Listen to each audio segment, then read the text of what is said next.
pessoal, boa tarde! Sejam bem-vindos a mais um programa da Matemática Humanista ao vivo! Eu sou o Carlos Matias, hoje estou aqui com a minha querida amiga, professora da UFRJ, querida Janete Bolite. Janete, beijão pra você, seja bem-vinda, querida! Bem-vinda! Beijo, super obrigada. Eita, que legal, tá um monte de gente aqui na... Olha, você vai sair, eu não Janete. não consigo ver esse chat. Mas aí. eu vou mostrar tudo aqui, ó. Tá Fábio Marcondes mandando um beijo. Fabi. Olha, a Fabi tá mandando Maria um beijo. Lúcia também passou por aí. Lúcia tá aí dando um alô pra gente. Ai, que delícia.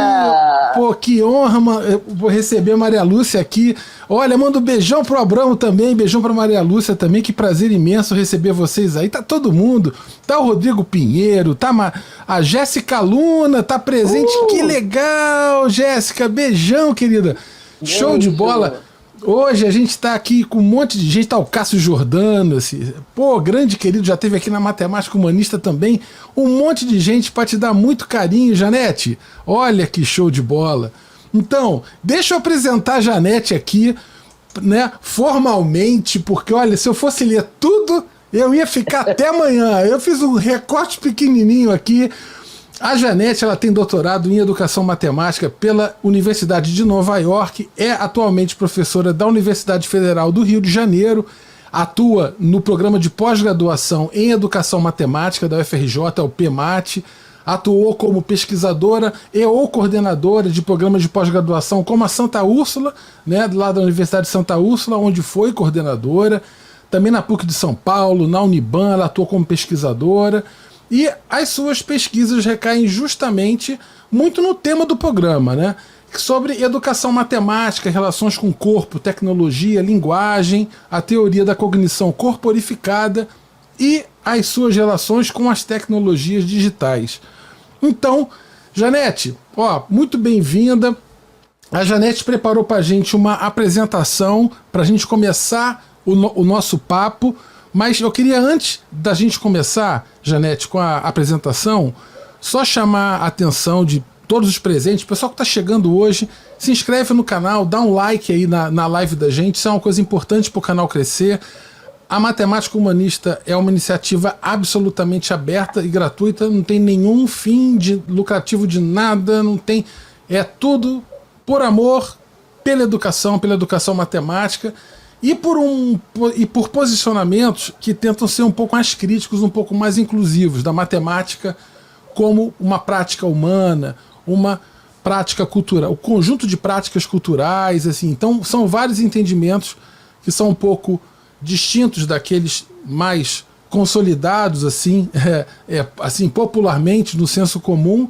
E o assunto do programa de hoje, que passa pela questão de cognição, de como a gente corporifica, né, esses processos, como a gente conceitualiza a matemática por significados, essas coisas todas, isso resgata muito a humanidade, assim, o jeito humano, a condição humana. Então isso é muito legal. Estou muito feliz de trazer Janete aqui, que é uma expert no assunto, é uma fera, craque, com esses óculos aí já está arrasando, rapaz.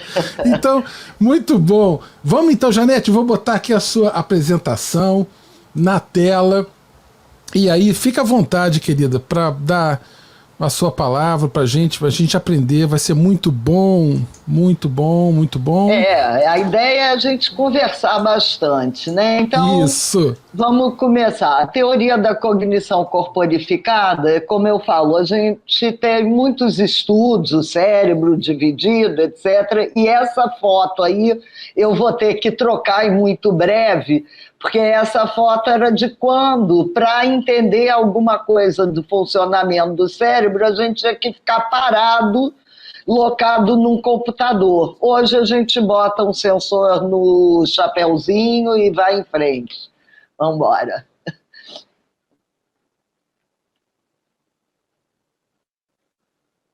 Bom, quando a gente começa a crescer um pouco na idade, a gente vai lendo e vai conhecendo muita coisa que influencia a gente. Então, eu quis dar só uma ideia de algumas vozes que me acompanham.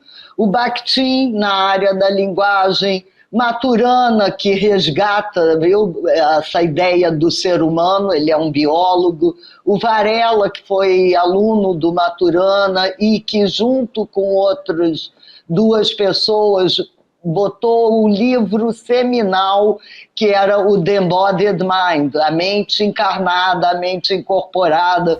Enfim, a ideia da palavra corporificação é porque aqui no Brasil o preconceito é tanto que quando você põe encarnado ou incorporado, já vem alguém, não vou nem citar o quê, e vão querer me bater, entendeu? Já fica. E aí tem o Damasio, que vem da neurociência, junto com o Sachs, o Johnson e o Lakoff, que deram o pontapé na ideia das metáforas, o Talme na cognição linguística e o Nunes, que é o Rafael, que já conhece também, que trabalha, ele junta a matemática, então não está aqui o livro dele. Ah, tá, é esse livro com a cabeça assim, da onde vem a matemática. E, por último, mas não menos importante, como costumamos dizer, é a minha querida Mônica Rabelo. Sem ela me ajuda na linguagem, a gente briga muito sobre a teoria da corporeidade, o que só faz a gente crescer. Então, se ela estiver por aí, já levou um beijo. Se não tiver, vai levar quando assistir. Daqui a pouco ela aparece aí. Eu vou te falar, esse livro, Janete, esse De Onde Vem a Matemática, do Lakoff e do Nunes, esse livro, puxa vida, tanto também esse Philosophy in the Flesh, são 2 livros, tem o Lakoff como coautor, que, pô, eles, assim, olha, foi um impacto, digamos assim. Que eu não botei aqui, que é Women, Fire and Dangerous Things, que é a primeira coisa do Lakoff, onde ele vai falar de categorização. Então era bem antigo. Agora, só anedotas interessantes, se não der tempo de mostrar tudo, a gente não mostra. Acreditem se quiser, esse livro do Lakoff e Nunes foi oferecido em 2001, junto com a tradução do Rafael e da Maria Tereza Soares, lá da Federal do Paraná, e a editora recusou. Nossa. Puxa, e ele é traduzido até em chinês, menos em português. Já tem italiano. Esse é um livro. Eu falo brincando. Eu falo brincando assim que todo estudante, quando se forma em licenciatura em matemática, quando ele ganha o diploma, ele tinha que ganhar o diploma, tinha que ganhar esse livro, tinha que ganhar o livro do Caraça, sabe? Tem uns livros assim. O Caraça é importantíssimo. Se ele não viu na licenciatura, ele tem que ver. Tem que ver. Tem que dar de presente. Mas eu tô te atrapalhando. Vamos lá. Não, vamos lá. A gente vai se atrapalhando, que é o bom. Então, um pouco desse caminhar meu e de muitos é que a gente sabe que o discurso da modernidade tirou o sujeito, virou um discurso abstrato. Então seja que, sabe-se que, e essa porcaria vem rondando as teses e dissertações qualitativas. E aí o pesquisador não assume que ou ele ou nós somos o sujeito. Não, sabe-se que... Quem é que sabe? Quem é que botou a mão na massa? Cadê? Sumiu na modernidade. Corrompendo essa visão, a gente traz o sujeito de volta para essa cena e aí tem essa nova proposta, o novo paradigma, que é a teoria da cognição corporificada. Com ela, podemos dar sentido olhando para a realidade virtual, redes sociais, corpo emocional, mente encarnada, etc. E o principal é aqui em vermelho, a não separação do corpo e mente. Ela fala de um corpo que emerge da nossa experiência social, cultural e histórica. Então, muita gente critica a teoria da cognição corporificada, o livro do Lakoff, etc., porque diz que não leva em conta o social, o cultural e o histórico. Impossível não levar quando você fala de ser humano. Nós estamos aqui hoje, nesse horário, nessa forma, e não nos abraçando. Então, isso aí não tem como negar que a nossa experiência é essa. E quando eu brinco dessa experiência, eu sempre pergunto assim, qual foi o pé que você entrou na sala, no quarto, para ligar seu computador, seu celular? Ninguém vai lembrar, porque isso é uma das coisas que a gente já aprendeu e já ficou no nosso chamado automático, que é o inconsciente. Eu, quando entro, às vezes, em algum lugar que eu não conheço e está escuro, eu tateio com a mão nessa altura, não está aparecendo muito a mão nessa altura, para achar o interruptor, porque é muito natural que o interruptor esteja ali. E aí vou contar uma história, eu não consigo ir desses slides um por um, não. E aí uma história interessante foi uma vez que fui para Londres na casa dos pais da Lulu Riley, que, aliás, é uma pessoa que, aproveitando esse formato, deve ser convidada. É uma das pesquisadoras que eu mais admiro no mundo. E aí, na casa dos pais da Lulu, eu fiquei num quarto ótimo, um banheiro, e eu entrava no banheiro, eu tateei tudo, gente, não achei. Por quê? Porque a nossa cultura é de acender, e o banheiro dos pais dela era aquele de puxar a cordinha na lâmpada. E a lâmpada ficava no meio do banheiro, então eu levei horas, só fui achar quando eu iluminei o banheiro com a lanterna. Então, você vê como é que é importante a nossa cultura, a sociedade que a gente vive, o local que a gente se insere. Então, a gente vai entender a cognição humana como uma cognição corporificada. O Radford, ele não fala nem sensorial, ele fala sensual mesmo. Mas no sentido de que a gente vai usar todos os sentidos para entender, para aprender, para compreender. E, em geral, como eu falei, nós não estamos conscientes de como funciona o nosso sistema conceitual, porque parece que conceito é só aquela definição matemática. Não, aquilo é a síntese de alguma coisa. Conceito é outra história para outro dia, não para hoje. Mas, enfim, esse sistema conceitual a gente vai formando ao longo da vida. E uma forma que o pesquisador tem para olhar o que o outro está pensando, o que o outro está falando, está se mexendo, é através da linguagem. Então, não é à toa que eu trago o Bakhtin. Mas, além da linguagem, hoje, assim como nós falamos aqui pela internet, todo mundo, hoje também linguagem não é mais só oral. A linguagem, ela é pictórica, ela é gestual, ela é escrita. Então eu posso olhar alguma coisa que já foi escrito e não está acontecendo naquele momento. Então vamos adiante. Maravilha. Aí tem uma frase do Damasio que eu vou falar daqui a pouco, dessas experiências.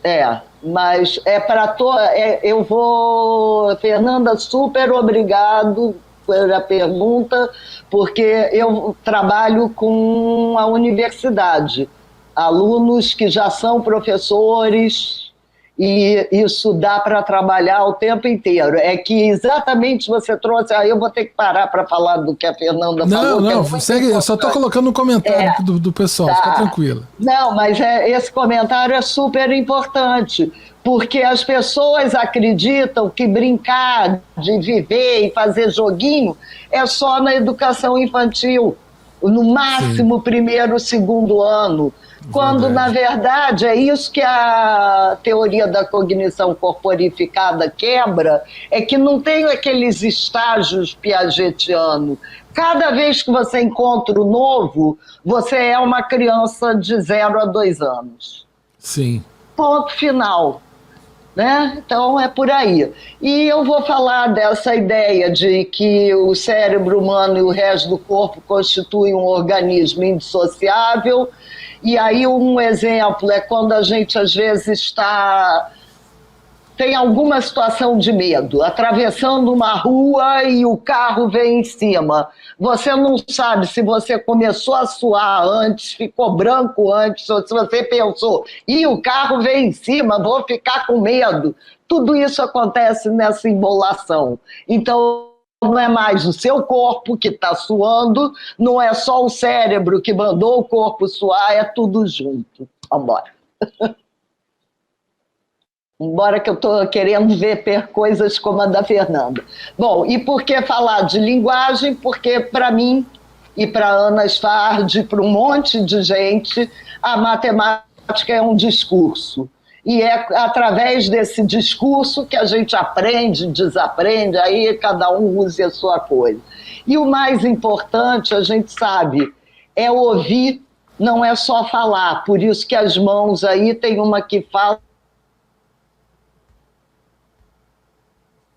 deu uma caída. Não resolve na sala de aula. Então, de acordo com Lakoff Johnson, de novo, o que fazemos, agimos automaticamente segundo certas regras. Que regras são essas, a gente ainda não sabe todas. Mas um modo de descobrir é olhando a imagem. E aí, de novo, eu repito que é oral, escrita, pictórica, gestual. Sim, uma coisa, só fazer aqui uma rápida inserção, Janete, você vê que coisa, né? Eu lembro de uma ocasião que a gente estava. A Maria Lúcia tá aí, ela sabe como isso aconteceu. Muito assim na universidade, é sempre uma discussão muito grande, principalmente quando os estudantes que estão ingressando na universidade chegam e tem aquele choque com o cálculo, né? Aquela pancada. E aí tem vários estudos como que a universidade tenta se posicionar e compreender esse fenômeno, como ela justifica esse fenômeno, e aí várias coisas que perpassam a própria forma, né, que o professor, que antes, um estudante que vinha de uma escola que era essencialmente finitista, aonde você calculava o valor de x é igual a, você calculava o valor da função quando x é tanto, e de repente o professor chega propondo assim, análise a processos variacionais. Olha, quando o x, você imagina o x se movendo, e aí você tenta ver como que isso daqui se move, e aí você começa a ver tantas metáforas, tantas comparações com velocidade, com máquina, e aí isso é uma coisa que eu acho que é muito interessante, porque revela a nossa necessidade de chamar atenção para pontos que antes não eram chamados na escola. Então, assim, mais do que normalmente a universidade busca justificar essa dificuldade dos estudantes muito em cima da falta de base, o estudante né, que é um problema, mas que não é o único. Quer dizer, mas não resolve, né? Mas não resolve, a base não resolve. E aí a gente começa a ver que tem uma questão epistemológica, a questão dos significados, das imagens, das metáforas.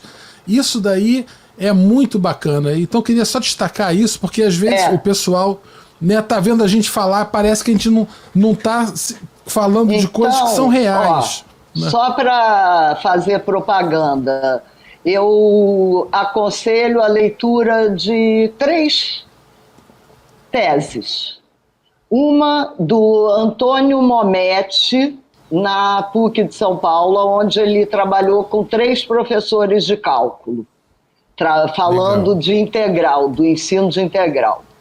Outra do Cláudio Dalanese, também na PUC de São Paulo, onde ele falou sobre derivada e taxa de variação. E a outra da nossa querida Maria Lúcia, que fez lá na Uniban, em Anguera. Aquilo foi tão vendido que eu já não sei mais o nome, mas hoje, se botar Maria Lúcia Croton, aparece a tese dela lá online, pode baixar, e eu recomendo, apesar de já estar um pouquinho atrás, está moderníssima e está maravilhosa. Até hoje eu recomendo para os meus orientandos. Então, que show, e aí que show. são 3 exemplos de trabalho no cálculo. Depois eu vou pegar esses links, Janete, vou botar na descrição do vídeo para o pessoal baixar. Ótimo, tá ótimo. Bom? E você tem que me lembrar, que eu vou falando e vou esquecendo. Deixa comigo. Tá? Então, por onde que a gente vai começar? A gente vai começar falando como é que a gente entende conhecer. Porque conhecer pode ser um monte de coisa. Então, para mim, não tem conhecimento na caverna, tá aí. Os objetos não estão lá flutuando na caverna. Para muita gente está. Antes eu brigava com essa gente, eu agora não brigo. Simplesmente, para mim, não é. Quem quer, vai lá na caverna, vai buscar seus objetos e vai ser feliz. Quem quer ficar apontando para cima, aponta. Quem quer apontar para cima, aponta. Deixa apontar para cima. Deixa, não faz mal. Tá? Mas, para mim, conhecer é uma ação muito ligada ao indivíduo, mas a partir da hora que ele está imerso num ambiente social que favorece a isso. Então, eu digo que o conhecer é uma ação que é realizada por um indivíduo. Tudo que eu estou falando agora para vocês é nada, é um texto. E esse texto só vai fazer sentido para cada um vai produzindo o significado de acordo com a bagagem que tem, o que está compreendendo. Senão, depois vocês olhem também Deleuze, o que ele fala de uma aula, que uma aula não é para ser entendida toda. Eu acho aquilo formidável, mas meus alunos, às vezes, no início do ano, ficam um pouco nervosos, mas eu acho que ele está certinho. Então, o que foi dito ou escrito pelo professor no quadro, etc., é um texto. E a produção de significado, aí também muda completamente a visão do significado. Não vou fazer um trabalho que seja significativo para o meu aluno, porque eu não sei o que é significativo para ele. A produção de significado é tudo que o aluno, um professor, tudo que o indivíduo diz a respeito de um objeto, de uma coisa, e não o que ele poderia dizer. Então, nós temos muita teoria, muito legal também, mas que vai olhar o que está faltando, que vem um pouco em cima do que o Carlos falou agora, não tem base, o que está faltando? Vou ver o erro. Não, eu vou fazer uma leitura positiva. Isso é uma homenagem ao meu amigo Rômulo Lins, que eu não botei ali, mas ele está sempre presente comigo. O Rômulo, pô, querido, assim, eu teve um dos primeiros eventos, Janete, que teve aqui na Matemática Humanista foi uma palestra justamente sobre currículo. E aí eu dediquei para ele e para Célia Carolino, que havia falecido naquela ocasião recentemente. Foram 2 amigos queridos. Muito Puxa vida, saudade deles. Né? Eu então não posso nem falar. Vamos em frente. Isso então, é bom, esse aí é bom demais. Aí a gente pensa que se eu acho conhecer como caixa, eu estou fazendo uma caricatura, mas não estou. Vai na sala de aula, vai num conselho de classe. Fulaninho só sabe superficialmente. Cicraninho não, ele aprofundou o problema. Então a gente começa a falar e tem conhecimento que entra, a gente não quer que a cabeça seja uma caixa, ninguém mais assume isso, mas a fala assume, é por isso que a gente vê na linguagem. Então, tem coisa que não entra e os alunos falam. Na pedagogia eu encontro um monte de gente que fala assim, não adianta, a matemática não entra na minha cabeça. Gente, não entra na cabeça, aí eu brinco, não, pode deixar que eu vou levar o serrote na próxima aula, vou abrir sua cabeça e vou jogar as coisas lá dentro. E essa ideia é super conhecida, inclusive a ideia de transferência. Ah, ele aprendeu função, mas ele não transferiu para o problema da realidade. Lógico, ele não aprendeu nada com a realidade, como é que ele vai transferir? Transferir a gente pode, hoje nem se fala mais em pendrive, mas pode botar num pendrive, pode mandar no Google Drive. Você transfere informação, você transfere texto, conhecimento é outro barato. Vamos embora. É isso aí, é isso aí. E aí, uma ideia que me surgiu foi a ideia da faixa de MEBs. Se eu não quero mais dentro nem fora, quem é que me traz essa ideia? Escher. Eu ando nessa faixa de MEBs, eu não tenho dentro, não tenho fora. Eu estou sempre caminhando. E esse caminhar é um caminhar infinito. Acaba com dentro fora, acaba com interno e externo, acaba com superficial e profundo, porque está tudo na superfície, independente do que você falar. E aí, como eu gosto sempre, eu acho que as artes, não tudo, mas nós temos muitos artistas que foram também teóricos. E aí, olha o que a nossa Lígia Clark fala, que ela fez aquela faixa de Möbius de metal.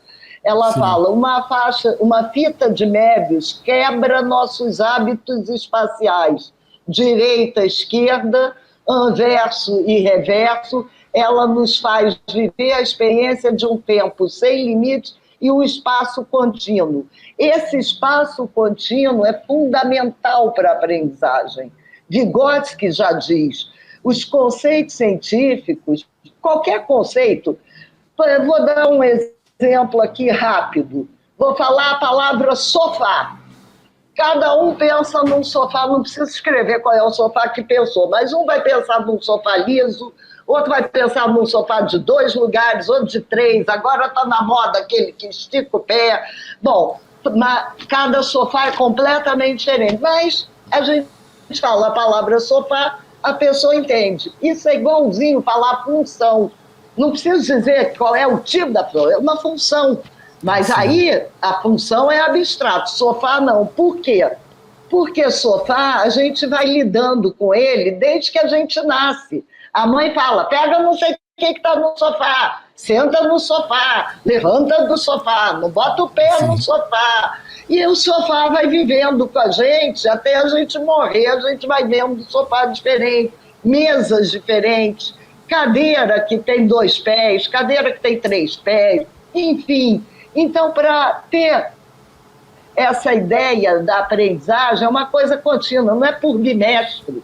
Aquele bimestre acabou, no outro bimestre acabou. Não, E a Lígia Clark traz isso muito bem no que ela tem, chama livro-obra. Nunca consegui uma cópia, se alguém conseguir me andar, eu vou ser muito feliz.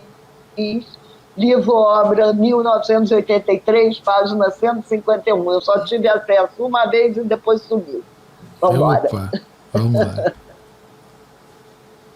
Então, uma coisa também que é muito importante é a ideia de multimodalidade e de simular, não simular um programa de computador, simular o nosso programa aqui. Então, quando uma experiência ocorre, e aí é por isso que não importa se é na educação infantil ou se é na pós-doutorado, por exemplo, você sentar numa cadeira.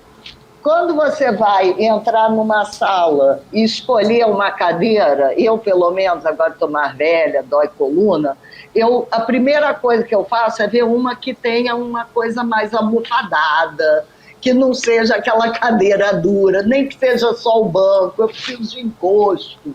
Então, quando a gente reclina numa cadeira, até para ler, para alguma coisa, a gente não está mais falando que a cadeira é um negócio onde eu sento, que tem 3 pés, 4 pés. A gente integra como é que a cadeira é fisicamente, a sensação de sentar, o conforto, o relaxamento. E aí, quando eu preciso de um conhecimento para representar essa categoria, no caso a cadeira, todas essas representações que foram capturadas, elas se reativam para simular como é que o cérebro representou essa percepção. ação e introspecção desse conhecimento. A mesma coisa vai acontecer com o conhecimento matemático. Vamos embora.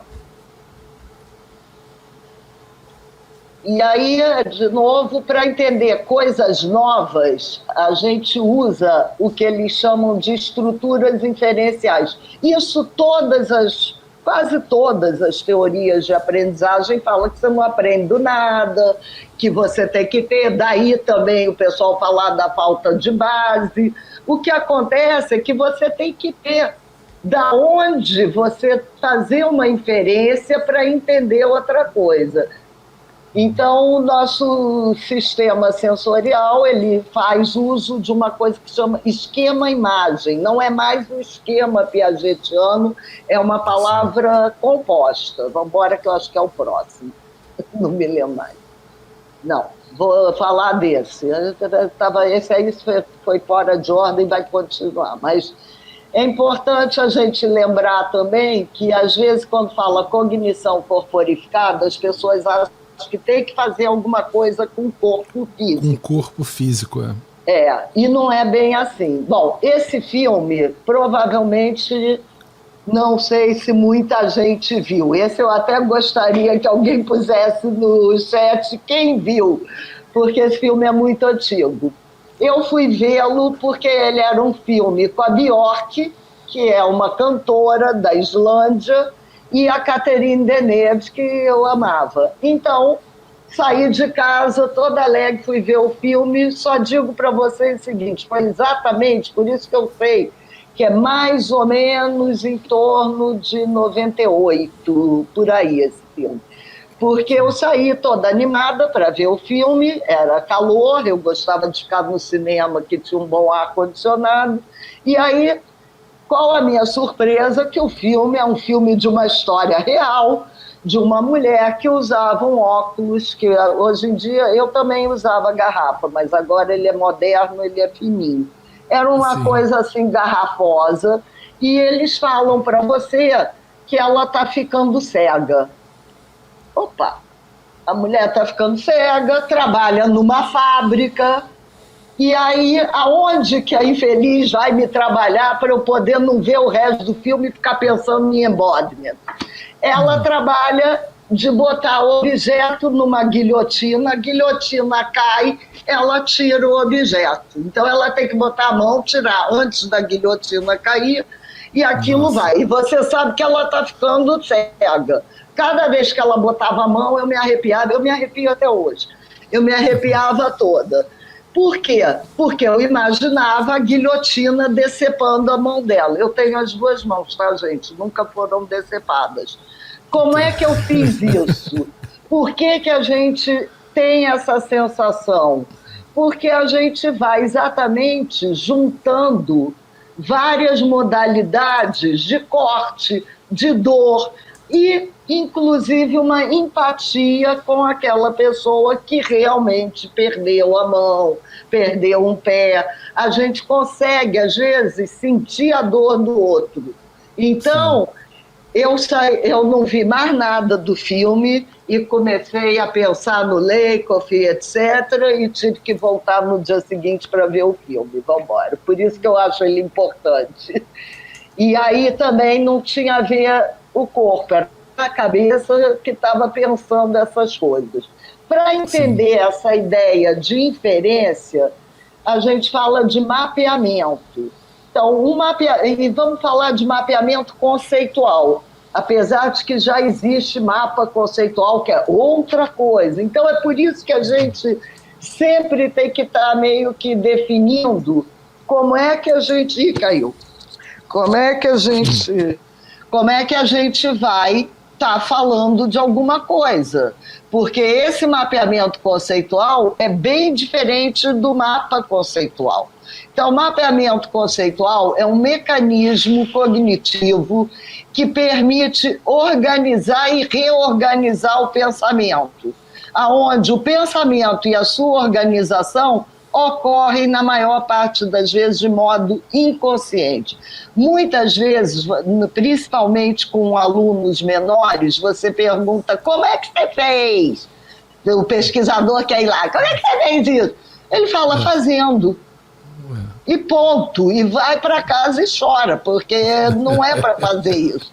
Você tem que fazer outros malabarismos para ter alguma coisa. Então, uma metáfora conceitual, ela parte da ideia, e por isso que hoje eu sou mais de montagem, a gente vai chegar na montagem. As metáforas conceituais, elas têm domínio, ela sai de um domínio fonte para o domínio alvo. O domínio fonte é aquele que eu conheço, e eu vou fazer uma inferência no domínio alvo, tá certo? E eu faço a partir dali. Vou dar um exemplo a seguir. E esse domínio não é estável, cada hora ele vai mudando, o que era fonte, o que era alvo vira fonte.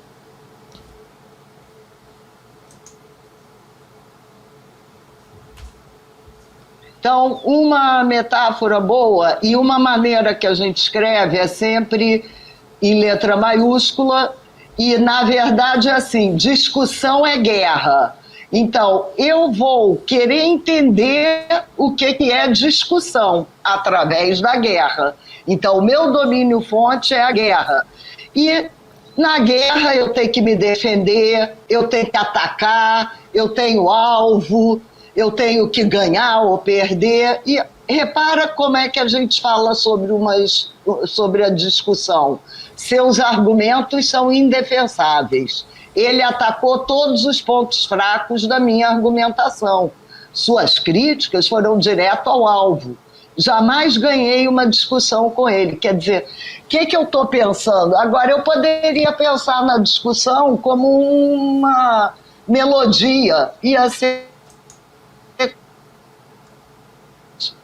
isso que hoje...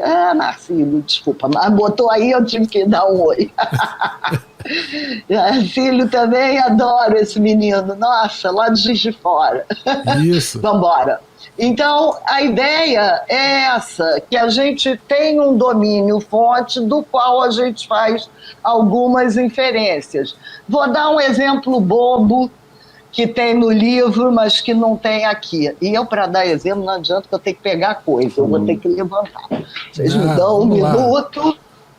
Vamos lá. Pessoal que está aí no chat, ó, vou contar hoje, no final do programa, tem aí um monte de programa vindo agora, muito legal. Agora em abril e maio, olha, tem E agora, sexta-feira, dia 19, meu amigo Sebastiani. Sebastiani vai estar aqui. Olha, vai ser uma surpresa, Janete, assim. Ele não tem muito hábito de ver, mas a gente vai receber vários amigos, assim. Olha, gente pra caramba. Vem todo mundo do GPEM, vem pessoal que trabalhou com ele na Unicamp, vem o UB, vem a Gelsa, vem delícia, um monte. Olha, delícia. Vai ser uma homenagem, vai ser lindo. Então, o pessoal que tá no chat, sexta-feira, vamos chegar para fazer uma festa pro nosso querido mestre Sebastiani. Mas vamos lá, diga lá, vamos lá. Então vamos lá. Não, eu vou pegar o transparente. Pode falando aí que eu vou pegar o transparente. Maravilha. Então, deixa eu falar, pessoal que está assistindo o programa, não deixa de se inscrever no canal, né? Aí o Marcílio está colocando aqui também, olha só que bacana.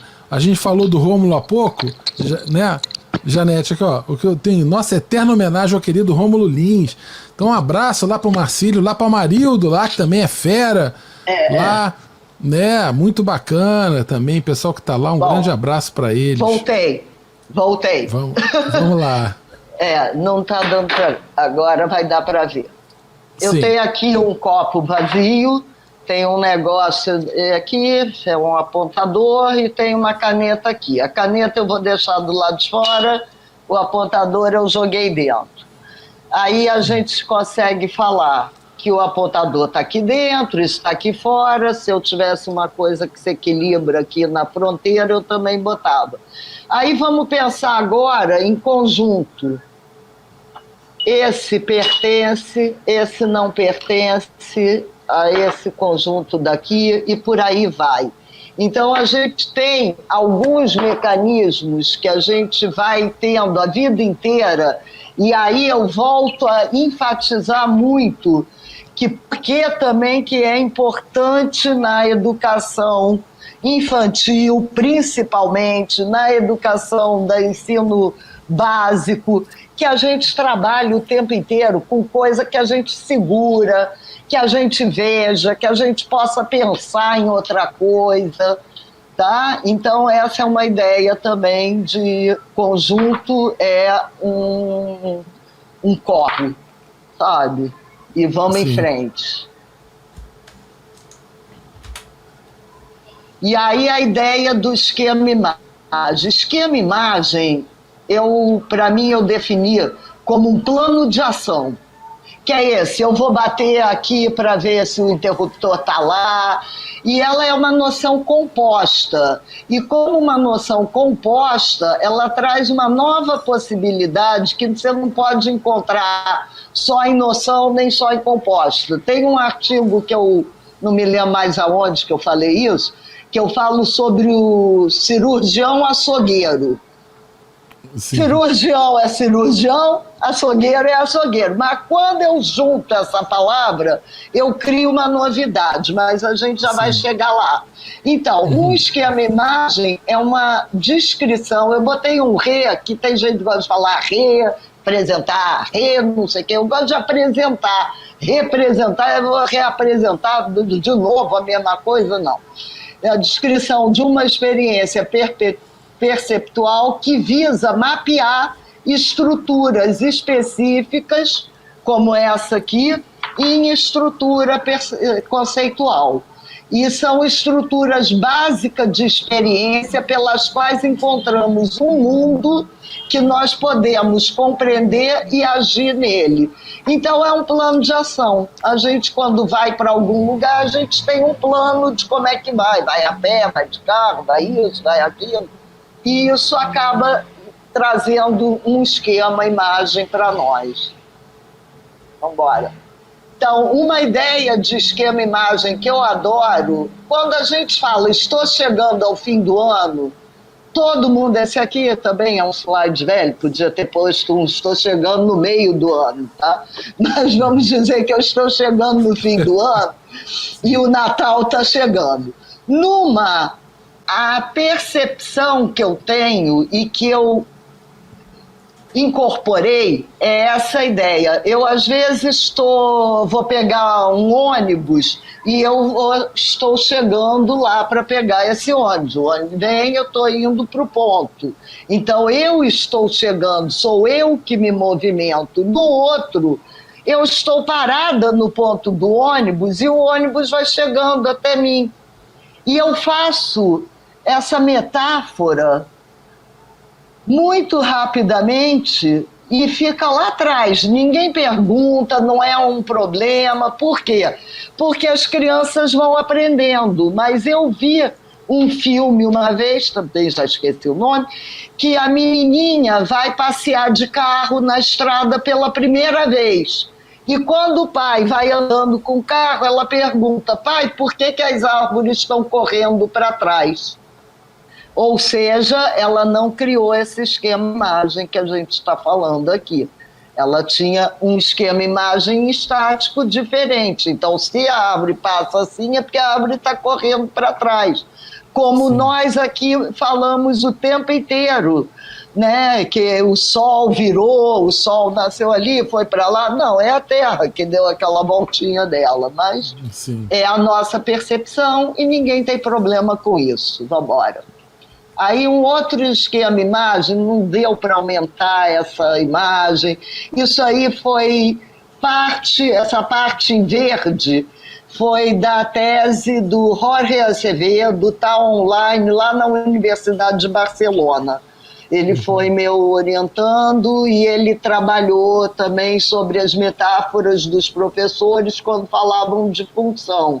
Então, se eu não me engano, aqui tinha uma parte que fala do eixo horizontal, quer dizer, então o eixo X, ele vira eixo horizontal. E quando nós fizemos, é inacreditável, mas foi verdade, gente, está lá tudo escrito. Quando na prova, a gente, em vez de dar o eixo cartesiano, a gente virou a prova, não fez outro, nada.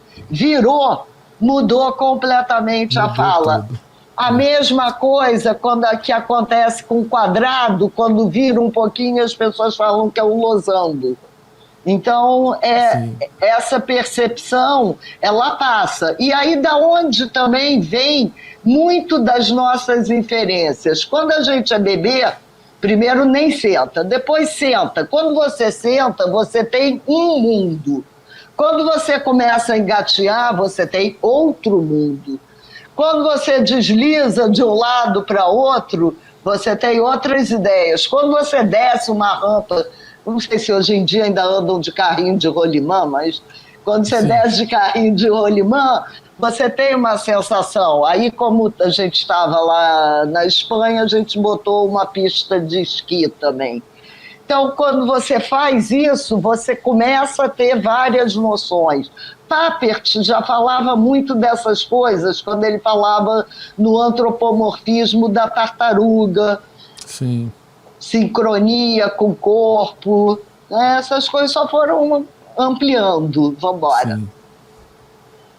E aí, para o caminho, então, é pior ainda. Se eu quero fazer um gráfico espaço-tempo de alguma coisa, por exemplo, de um trem que saiu de A para B, não sei o quê. Como é que eu vou fazer isso se tudo que eu tenho é de uma única dimensão? O desenho é uma dimensão, as coisas eu vou querer botar em duas dimensões. Então a gente também, vou dar um crédito aí ao meu amigo Ellerson Quitaneiro, também lá, ele é do Cefet, mas também trabalha lá no PEMAT, e foi meu doutorando, maravilhoso, incrível. E a gente viu que esse tipo precisa de alguma coisa que leve a pensar diferente. Então, a gente trabalhou na época com calculadoras e sensores. E muitos professores, quando trabalhavam, estavam assim, a distância está aqui, é daqui até a parede. E o rodapé era o eixo do tempo. Até discutir sobre isso foi muito bacana. Então, vamos embora. E agora vamos chegar na montagem, que é a coisa que, para mim, ela vai acrescentar. Por quê? Porque ao invés de eu ter 2 domínios, eu posso ter mais, e eu vou chamar de espaço mental, já não vai ser uma coisa só, é uma coisa já bem mais complexa. E é a mesma coisa que eu acabei de falar do esquema imagem, a montagem desenvolve estruturas emergentes que não estão nos inputs. Isso é o Fauconnier e o Turner, que são da linguística cognitiva, trabalham lá. Eisenstein, que foi um teórico do cinema, sei lá que priscas eras, acho que era antes dos anos 50. Tá? Ele diz o seguinte: novas ideias emergem da colisão da montagem, ou seja, a montagem é uma síntese, onde as ideias emergentes novas não estão inatas em nenhuma imagem isolada da sequência editada. Um novo conceito surge. Então, esse papinho matemático que a gente às vezes tem analogamente, ou é óbvio que, não tem nada óbvio, nem é um novo conceito e eu estou querendo enfiar que era a mesma coisa do outro, e não é. Então, vamos em diante. Boa. Então, os espaços mentais, eu não vou ler tudo, mas os espaços mentais, eles são construídos enquanto pensamos, falando, com a finalidade de ação, como agora. Eu estou resolvendo o que eu vou montar aqui, o que eu vou tirar, tá? E são composições parciais, porque eu posso depois voltar e fazer outra coisa. Tá? Então, ele é construído e modificado enquanto pensamento e discurso se desenrolam, se interconectam a outros espaços mentais por vários mapeamentos, em particular identidade e analogia. Eles são dinâmicos, eles são construídos a partir de muitas fontes. Então, um exemplo, eu gosto de dar exemplo, que aí a pessoa não fica com tanta definição. Quem quiser definição, vem à luta, eu dou. Júlia compra café da venda do Mário, que é especializado em café, com diferentes torres e procedências. Tem vários elementos, tais como transação comercial. Sabendo do contexto, se eu conheço lá a birosca do Mário, é fácil eu entender a frase. Júlia está no Mário. Eu não preciso de muito esforço para dizer que ela foi lá. Ela tirou uma folga do trabalho e foi comprar café. Ou ela rotineiramente compra café na venda do Mário. Ou ela conheceu e resolveu ir lá hoje. Não importa o que, eu sei o que ela foi fazer lá no Mário. E essa ideia também, que eu acho que eu não botei nenhum slide, essa ideia da montagem é o que facilita a nossa vida. Você já pensou? Eu agora peguei um copo aqui, eu ia ter que descrever o que é copo, ia ter que falar o que é copo. Não, eu estou falando com pessoas que sabem o que é copo. Então, essa ideia é uma ideia que também se usa muito da metonímia, que eu pego uma parte para falar do todo. Então, quando eu digo, um garçom berra, fecha a mesa 5, não é para eu ir lá, tirar tudo de cima e fechar a mesa. E é interessante como que as pessoas entendem. Porque a gente tem vários mecanismos que ajudam a entender isso. É a vivência de novo. Agora, imagina se o garçom tivesse que falar toda hora assim, por favor, faz a conta da mesa 5, do que eles comeram. Não, do que as pessoas que estão sentadas na mesa 5 consumiram. Aí ele tem que fechar a 6, a 7, a 8. E cada uma ele tem que falar uma frase de 1h30. As pessoas não iam mais nessa venda, né?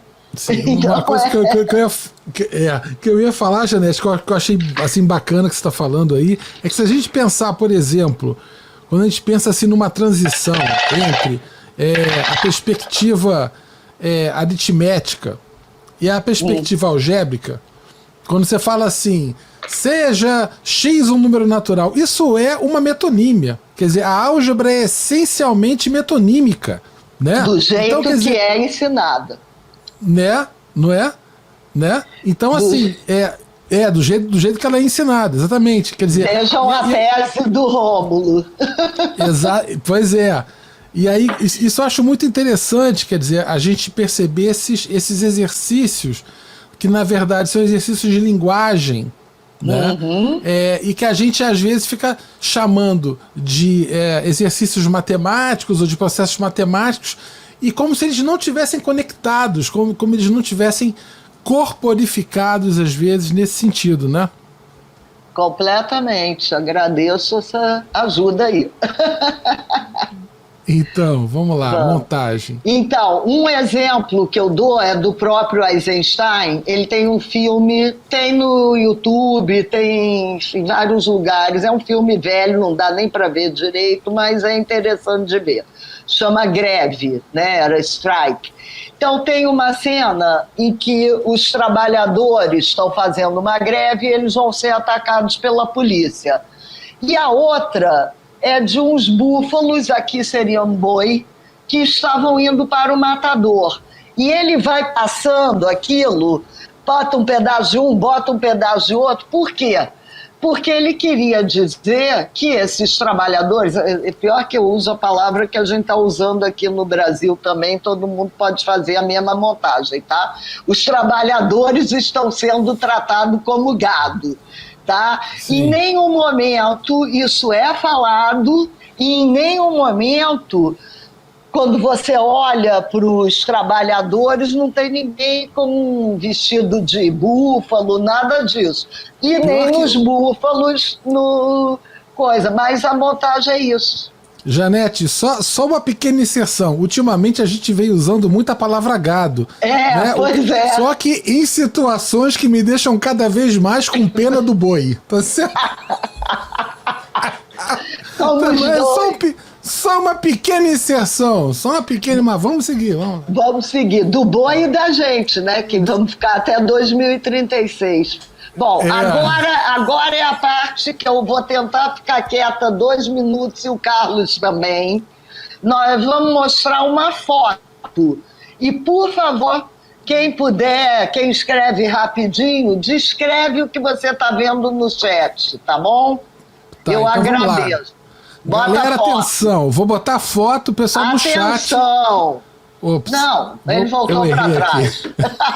Aí, Não fala nada e agradeço ao Ellerson pela foto, que foi ele que me trouxe.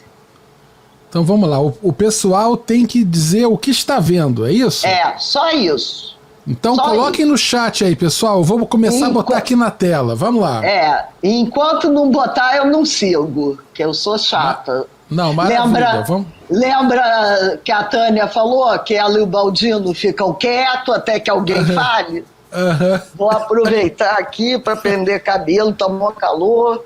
Tá quente. Hoje tá quente aqui no Rio, tá uma loucura de calor. Um absurdo. E pior é que eu desligo o ar-condicionado aqui, Janete, ligo o ventilador. Para não fazer barulho. Para não fazer barulho. Também tô com ventilador. Mas hoje eu falei, eu acho que eu vou ligar, porque. Não, eu não liguei não, mas tô morrendo aqui também.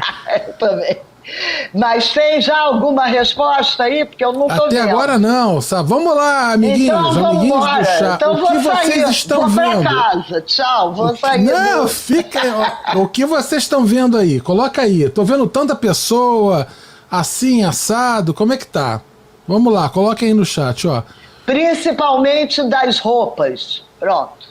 Das roupas. O pessoal tá. Dos três que estão conversando, não precisa falar da cena toda. Tem Daniel três falou pessoas... que tem a mulher com cara de espanto. Isso, continua. Pessoas discutindo o que fazer. Vamos lá. Isso. E agora eu quero que fale da roupa, principalmente das roupas. Dos três que estão discutindo, etc. Ó, a Sheila tá falando: 2 homens estão se virando para trás enquanto a mulher observa. Então, como esses 2 homens estão vestidos? 2 homens de camisa azul conversando. Como é que eles estão vestidos? Digam aí, Fernando Félix. Só a camisa? Os 2 estão só de camisa? Ó, tem um monte de pessoal colocando aqui, já tem um monte de rodinha de conversa, pessoas no entorno, uma senhora que parece estar brigando com um rapaz de costas. Como é que o pessoal está vestido? Descrevam aí. Os 2 vestidos que formalmente. Estão de blusa azul. É só vestido formalmente como? Os 2 estão de terno, os 2 estão de camisa azul só.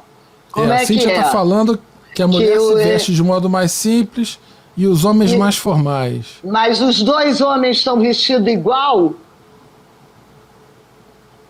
É só isso que eu estou perguntando. Se os 2 homens estão com a mesma roupa. Eles estão formal, ok. Os 2... O Ricardo Falzeta. Ei, Ricardo! Grande abraço pro Ricardo. Amigão! Ele já viu isso, Não é eterno, é outra pessoa. Então vamos embora. Então vamos pro vídeo. Vamos botar aqui, ó. Olha aqui, o Miguel tá colocando aqui o seguinte, olha. Camisa social e gravata. A senhora parece aquelas tias da escola. Da escola, perfeito. Então agora vamos pro vídeo. Um homem de terno e outro de camisa social. Ótimo. Vamos pro vídeo. Isso aqui a Maria Lúcia é legal, porque eu acho que ela já viu esse vídeo.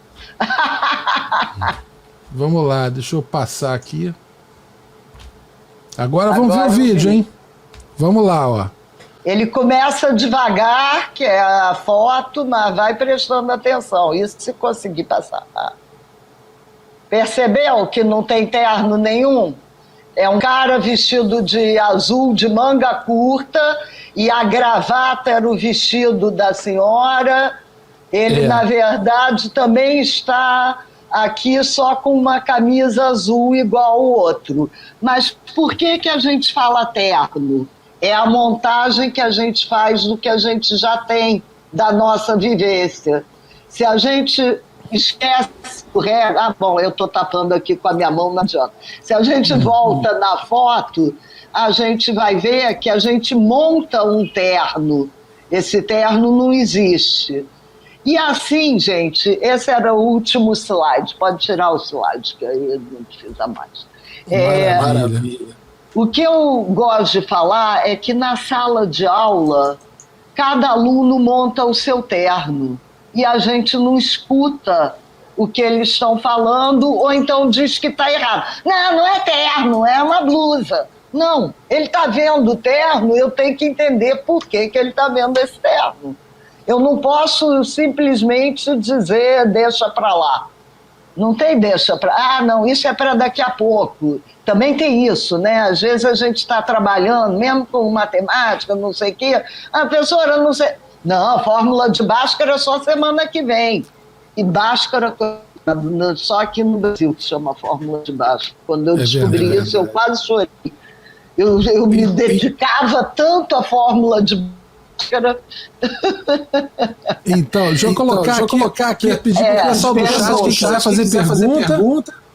Pergunta, Manda comentário, crítica, principalmente quiser fazer crítica. pergunta, agora é a hora, coloca aí pra gente passar para a professora Janete. Eu tenho aqui umas perguntas que eu queria fazer para Janete. Então vai, pode começar, que eu vou estar quieto.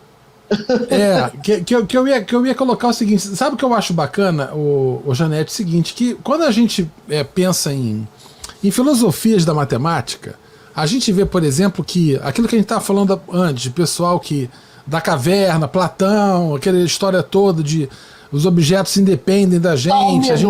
Só um minuto, vou te interromper, porque a cognição corporificada a gente também trabalha com gesto. E olha que, como você falou, aquilo que a gente estava falando antes, você apontou o slide. Isso. Olha que bacana. Legal, show de bola.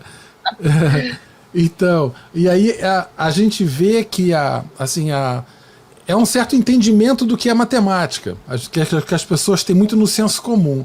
E eu acho bacana é que a teoria da cognição corporificada, ela de alguma maneira acaba, como é que eu vou dizer, ela acaba tratando a matemática como um produto, né, da nossa mente corporificada, e as metáforas, por exemplo, propõem assim, formas da gente conceitualizar em matemática, a gente propor.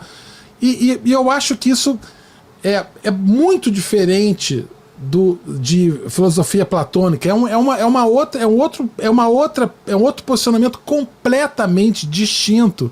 Então, isso eu acho muito legal, porque a gente é muito parceiro nisso aqui. Assim, a matemática humanista é uma crítica ao platonismo severo. Exatamente. Então, eu queria só falar isso contigo. Eu achei isso aí uma coisa muito legal, né? E tem que ser essa ruptura, porque e aí por isso eu cito Damasio, e eu recomendo a todos que leiam O Erro de Descartes. O Erro de Descartes, esse olha... E aí, assim, quem achar que no início tem muito desenho de cérebro, pula esse pedaço. Minha amiga Mônica Rabelo quase jogou o livro na minha cabeça, que ela falou, eu não quero ver esse cérebro todo, o cara atravessando o cérebro do outro. Falei, não vê, continua, que não vai perder nada. Mas a ideia é essa, quer dizer, Descartes separava mente e corpo. E quem segue Descartes continua seguindo as ideias platônicas. Tudo bem, cada um segue quem quiser. Tem gente até que segue Bolsonaro, para você ver. Mas, enfim, então, cada um segue o que quiser. Não vou brigar com ninguém. Agora, é uma ruptura, é como você falou. Se eu quero olhar uma matemática humanista diferente, talvez até porque essa matemática cartesiana, ela tenha trazido para a gente muito que fugiu da matemática. Muita gente que pensa que matemática é só número, enfim. Sim. Sabe? E toda essa coisa não fica só na matemática. A gente também valoriza menos mão de obra do que trabalho intelectual. Por quê? Porque tem essa separação, que a mente é superior. Porque, infelizmente, a gente não anda de cabeça para baixo, por isso que vai dando ruga. Se andasse de cabeça para baixo, não ia dar ruga, não. Ó, aqui, Janete, tem aqui uma pergunta bacana do João Bosco Farias. Ele pergunta assim... João, primeiro... Olha, eu vou falar uma coisa do João. O João foi a primeira pessoa, trabalhou comigo, com o Biratã, falando de teleetnomatemática. A gente não tinha essa coisa de internet, não sei o que lá. Olha, ele fez um esforço brutal. Bom, a sua opinião, dicotomia no campo cognitivo é impossível. É impossível que tudo que você faça a sua cognição, como eu acabei de falar, quando você aprende o que é uma mesa, e você, com o tempo, reconhece até uma mesa estilizada, uma mesa que tenha um tampo de vidro, a outra tem tampo de madeira. Por que você consegue isso? Porque você vive isso. Olha, se presta atenção, por que a metáfora da caixa é tão forte, tão enraizada na gente? A gente nasce e morre dentro de caixa. Sim. A gente nasce num quarto, ou numa sala cirúrgica, ou dentro de uma banheira que está num banheiro, enfim, você está sempre dentro de alguma coisa. Nós agora estamos dentro de uma tela. Então, essa dicotomia cérebro e corpo é muito... mente, principalmente. Eu acho que ela, para mim, ela não dá conta da gente descrever como é que o aluno aprende, como é que a gente pensa, como é que o professor ensina. Se eu estiver trabalhando só porque... E também não é um produto só neurofisiológico, eu também não sou uma expert em neurociência. Eu sei na parte, eu sou filiada à linguística, ao cognitiva linguística. O linguista é porque isso é inglês, é linguista cognitivo, que são esses que citei, que é o Rafael, é o Fouquier, é o Tanner, é o Johnson, esses caras. Agora, eu tento arranhar um pouco na neurociência com o Damasio e o Sachs. O Sachs tem coisas assim brilhantes, onde ele mostra, por exemplo, que a gente não tem só 5 sentidos. A gente tem o sexto, que não é o sexto de eu ser paranormal, é um sexto sentido que reúne os 5. Porque eu não tenho tato sozinho, eu não tenho... Então, um exemplo que eu vou dar, que eu dou sempre, eu tirei daqui, porque eu achei que quem está vendo novamente aí ia saco cheio, é o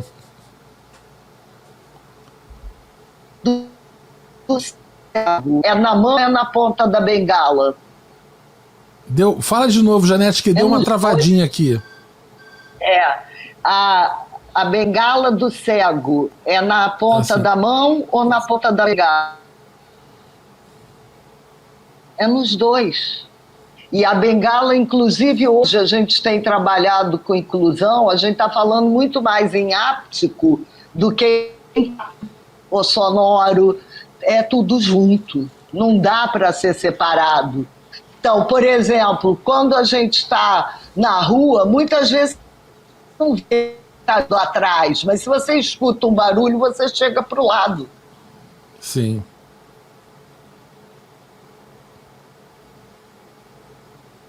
Deu uma congelada. Vamos ver, esperar voltar. Mas tem outras perguntas aqui também, Janete, chegando. Vou colocar uma na tela bacana, que é do Dirceu. Vamos ver se a Janete deve ter caído, talvez. Deve estar entrando de novo.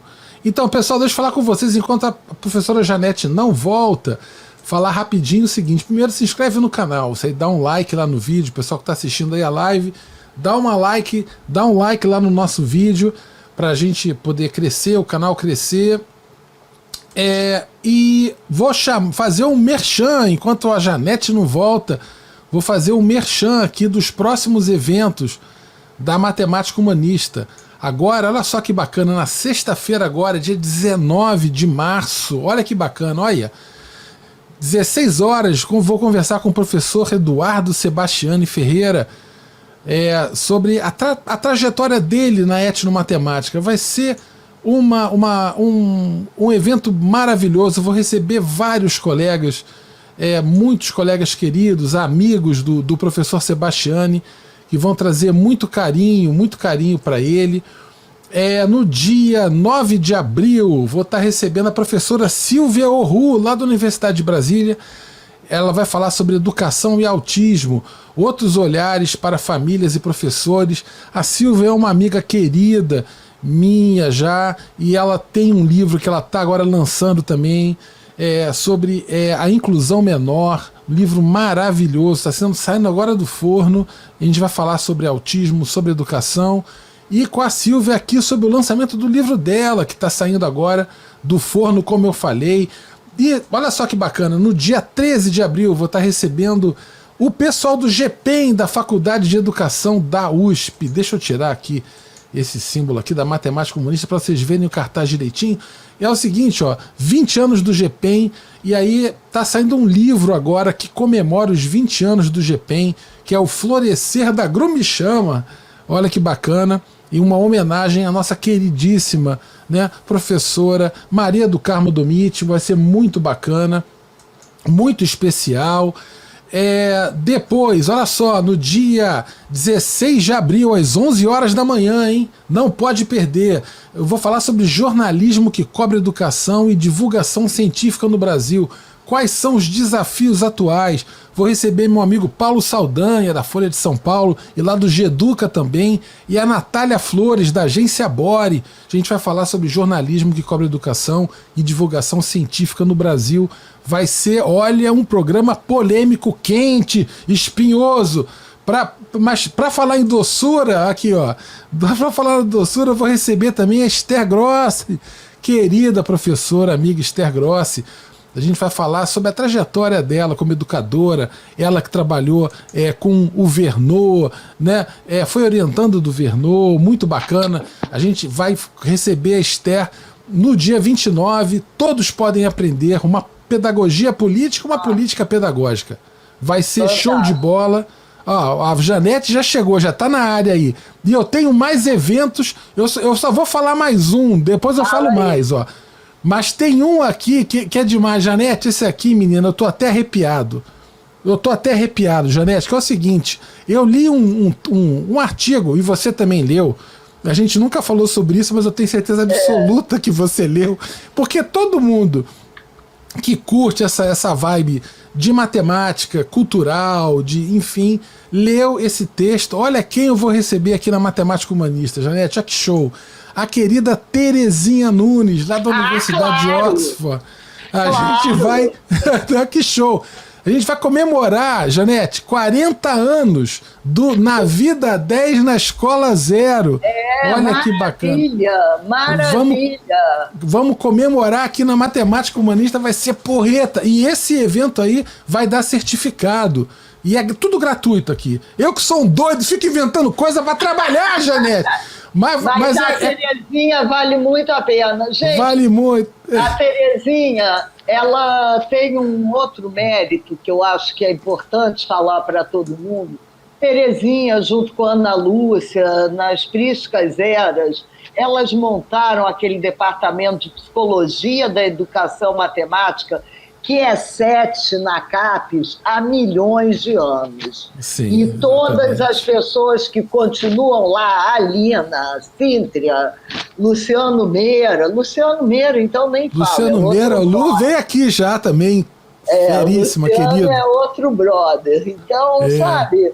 Então, e a Terezinha, ela está lá em Oxford, mas ela nunca perdeu o pé daqui, e eu tive o prazer de estar lá também com ela num encontro que aconteceu, então é muito bacana isso. Mas show de bola. Daqui a pouco eu vou mostrar mais tem mais coisa aí de surpresa pro pessoal. Eu vi só um pedacinho que é a Esther Grossi. A Esther Grossi vale por tudo, porque ela, inclusive, nos representa, né, como deputada. Maravilhosa. Muito. Tem uma pergunta bacana aqui que eu quero colocar, Janete, que é o seguinte, é do Dirceu, que eu estava colocando, que é o seguinte, professora Janete, você estuda o Merleau-Ponty? A noção de corporeidade que ele utiliza tem semelhança com essa noção que você está usando? Claro, lembra que eu falo que nada vem do nada? A teoria da cognição corporificada, ela teve que estudar, faltou lá porque eu não tinha o livro, já tenho aqui para botar o livro lá em cima, mas o Merleau-Ponty foi um dos primeiros filósofos a falar, exatamente quando ele fala na fenomenologia e quando ele fala do corpo presente, é que eu fico até com vergonha, porque quem fala de Merleau-Ponty é Maria Viviane Bicudo, entendeu? Lá da Unesp. Ela é a expert. Eu tô tentando, eu mandei um e-mail para ela chamando para fazer um programa.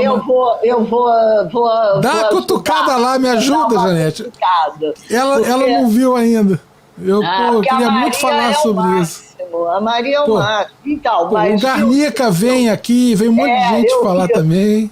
Eu vi. Vai ser show.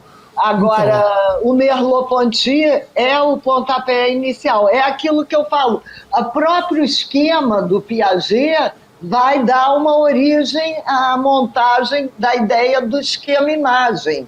Mas a ideia-esquema, inicialmente, Piaget que trouxe os esquemas de aprendizagem. Então, a gente tem que mesmo, e tem muita semelhança.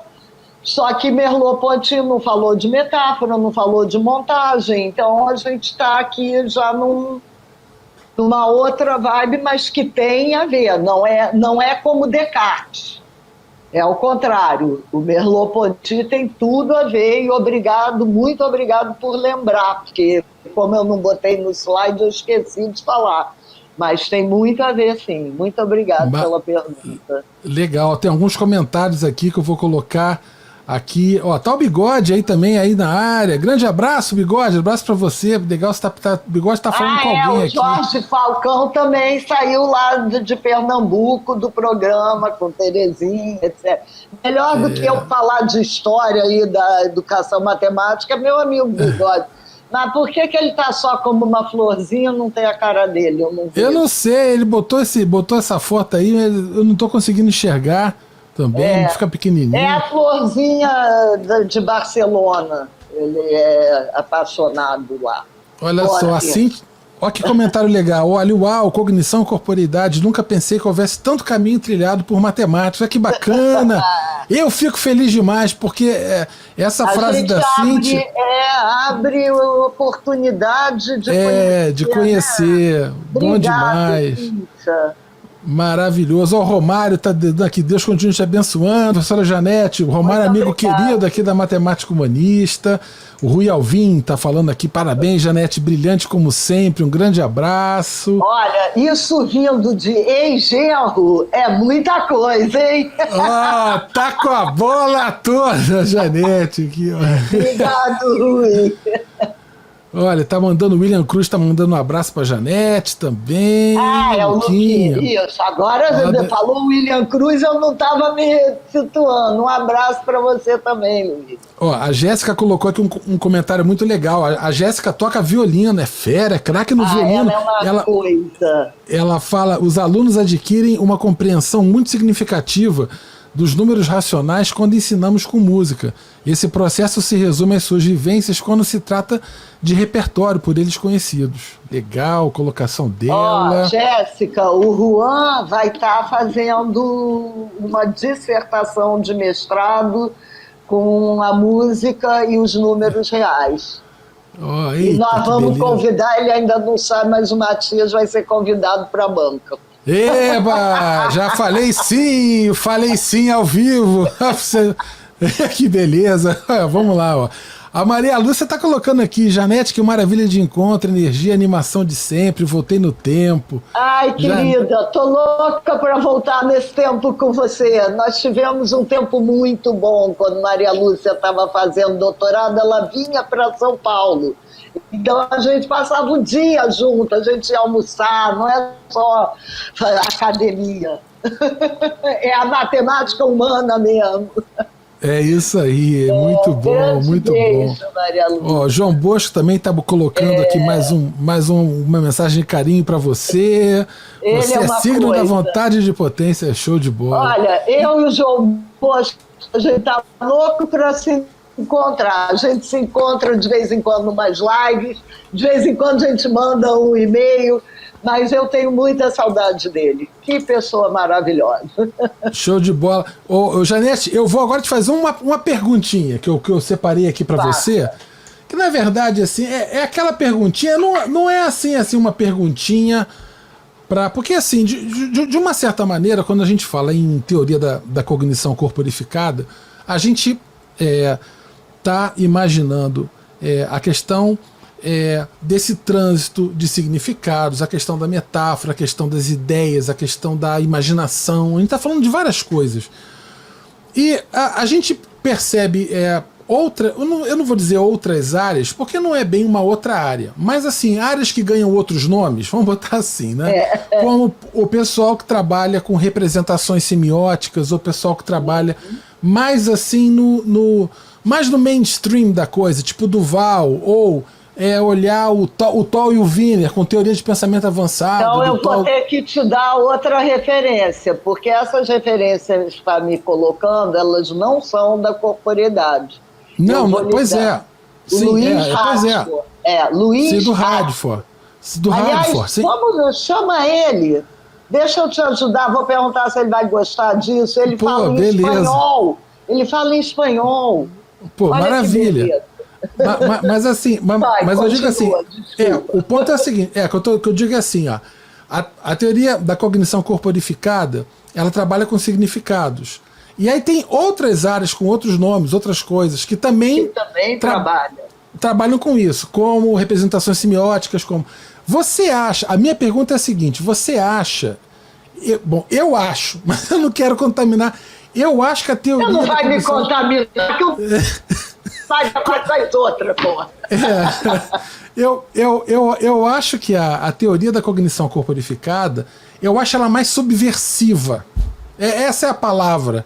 Eu sinto que ela é mais subversiva um pouco. Quando eu leio, por exemplo, ainda que a gente não esteja lidando com o corpo, com coisas assim nas outras questões, mas eu sinto que ela é mais expansiva, ela conecta com mais coisas, e aí eu não sei se isso é uma impressão minha, que eu não sou um especialista na área, mas ou se você está...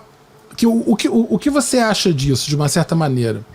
Eu acho... Você vê conexões, relações? Isso. O que acontece? A mesma história, vamos voltar um pouco com Ponty, vamos voltar com Piaget. Toll e Wiener. Wiener, então, para mim, era um pensador inacreditável, né? A gente lembra, por exemplo, quando ainda não existia multimídia, e o Wiener, em 1987, faz uma palestra multimídia que a gente chorava. Ele botava um filme atrás, ele botou cartola, ele sambou. Então, ele usou o corpo bastante, sabe? Sim. Mas, naquela época, olha também, vamos olhar o caminho da educação matemática como um todo. Não vou elaborar muito, porque também não vou fazer uma análise... simplória, tá? Mas uma coisa bem rastaquera para a gente aqui numa conversa. Quando a educação matemática chega, até hoje, os falam mal da educação matemática. Eu, quando trabalhei no Provão, tinha...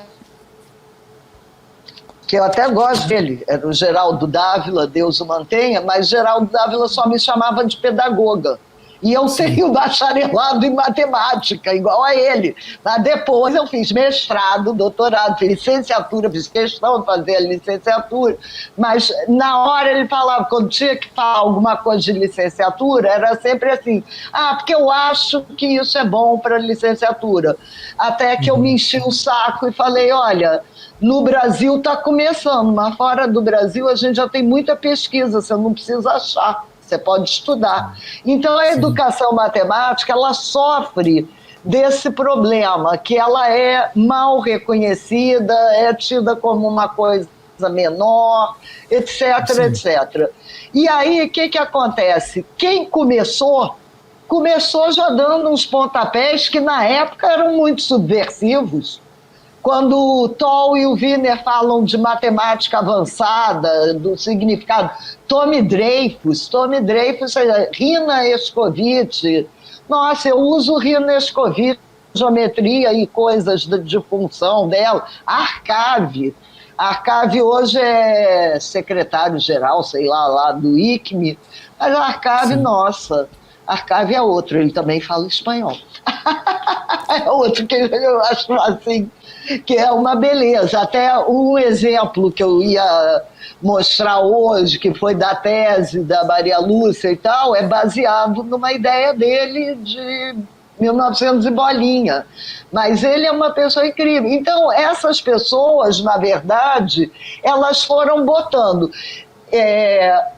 das representações semióticas, nós tivemos um encontro, foi ótimo, que foi lá na Grécia, perto da praia, e reuniu os educadores matemáticos que trabalham com semiótica. Então, estava lá o Radford, estava lá o Sudrin, que trabalha com história, mas que também trabalha com semiótica. Então, a semiótica está muito junta. Agora, o Duval foi exatamente aonde, adoro ele passou um ano na Uniban, e eu vou contar uma coisa que eu espero que ninguém fique triste com isso. Mas eu acho que tem umas coisas, como você falou, da subversão, tem umas coisas muito bem comportadas. E as pessoas gostam porque quem não é... E aí eu brinco com isso também, tá? Não vai me levar tão a sério, a ferro e fogo, que eu vou ficar triste. Mas eu acho que, assim, quem não tem uma boa bagagem matemática tende a explorar um pouco menos também a matemática. Assim como eu, provavelmente, vou explorar a língua, a minha filha, que eu não sei se está aí, a Adriana, ela é uma expert em letras e em outras coisas, que vai falar completamente diferente de mim. Eu não vou ter naquela seara. Mas o Duval tem aquela, principalmente o que ele chama das representações, e tem aquela ideia de conversão e tratamento. Sim. E aí, um deles é quando você está na mesma representação, e o outro quando você muda de representação. Então aí já começa também uma ideia de que você pode transferir alguma ideia para mudar de representação. Quando você muda de representação, você mudou de assunto. O discurso é outro, as palavras são outras. E aí, como na época minha mãe foi no médico lá em São Paulo, e eu estava em São Paulo, ela fez um eletrocardiograma. Eu simplesmente cheguei com o eletro, que é uma função. Ele é uma função, porque ele tem um ponto em cada tempo. Ele não tem 2 pontos, o coração bate 2 vezes naquele segundo. Então, eu deixei o eletrocardiograma em cima da mesa, tinha uns 10 professores, e eu falei, olha, eu não sei se vocês vão fazer tratamento, conversão, eu quero a parte algébrica desse gráfico que está aí em cima da mesa. Claro que eu nunca recebi de volta. Então, essa coisa, ele dá conta, dá super conta. Se eu for trabalhar função no 8º ano, 9º ano, super conta. É mais simples. Olha, para uma ideia, eu no momento estou com 7 orientandos. Nenhum dos 5 usando essa teoria, porque essa teoria vai ter que estudar muito. Então, se você está começando um mestrado e não fez esse curso, eu dei um curso, a Jéssica até fez, nem é minha aluna, mas ela fez esse curso lá na UFRJ, no PEMAT, porque foi um curso extra. Não é de curso também que vai prender ninguém, chega, já dei muita aula na engenharia e tal, agora eu quero... e fazer outras coisas. E realmente é isso, quer dizer, não é que não é bom, não é ruim, mas é diferente. É diferente. Agora, o Duval é um excelente psicólogo. Ele fez também uma das palestras mais bonitas que eu ouvi num PME aí. Ele fez uma coisa assim maravilhosa. Eu já usei Duval, por isso que eu sei conversão, tratamento, não sei o quê. Eu já usei tudo. Eu usava aprendizagem significativa também, até eu entender que eu não sei, como é que eu vou saber o que é significativo para você se eu não conversar com você? Exatamente. Tem que estar com o outro, né? Tem que estar, tem que estar. Eu não posso preparar uma coisa que vai ser significativa. Eu preparo alguma coisa que eu vou te provocar. Agora, se vai significar, se vai blé, blé, blé. E aí também... Aqui... Vai, manda. Vou colocar aqui, ó. Tem aqui, olha, muito bacana. A Fernanda Félix está colocando aqui, olha, eu não conhecia a professora Janete, abri o Lattes dela, vi vários artigos sobre estudos nos anos iniciais do ensino fundamental. Irei ler. Estou rascunhando o meu mestrado e a cada live aprendo mais. Beijão, Fernanda. Fico muito feliz. Fernanda, vai sair um agora, não sei quando, aí na... como é que chama? Acho que é Educação Contemporânea, alguma coisa assim, que vai falar sobre os manipulativos, e aí eu vou falar exatamente dos anos iniciais, porque como eu estou agora com a pedagogia há 3 anos e meio, eu estou inventando coisa. E aí tem também vários usos que as próprias meninas que já conheciam os materiais, não sei o que, falam, nossa, isso eu nunca pensei. Quer dizer, não é dizer que eu sou melhor do que ninguém, mas se a gente, é como aquele comentário da Cíntia, se a gente consegue abrir uma porta... Depois, se você não gostar, você fecha a porta. Pelo menos ela abriu. Sim, é isso aí. Maravilha. Ó, tem aqui uma colocação bacana aqui, olha, da Hoje Marina. Ela coloca o seguinte: Janete, fui professora de teatro com crianças, mas sem a intenção da cena. Continuo. Bacana. Ai, que legal, que legal. Eu também fiz teatro antes de ser professora, mas aí na época que eu fiz teatro, meus pais diziam que teatro não era coisa para mulher direita. Então eu tive que parar e eu não sabia o que fazer, não entendia nada de matemática, resolvi fazer matemática. Beleza, tem aqui, pessoal colocando aqui, tem um monte de... A Márcia Leal, lá da SBEM, lá do Distrito Federal, que legal. Beijo, Márcia, excelente, estou maravilhado com a exposição da professora Janete. Obrigado, Márcia. Obrigado, Márcia, show de bola. Márcia. Ó, o Roberto está colocando significado sai do olho do aluno com pandemia e câmera fechada, fica um exercício de adivinhação. Tem toda a razão. Importante. Tem toda a razão. Eu quero morrer com essa pandemia.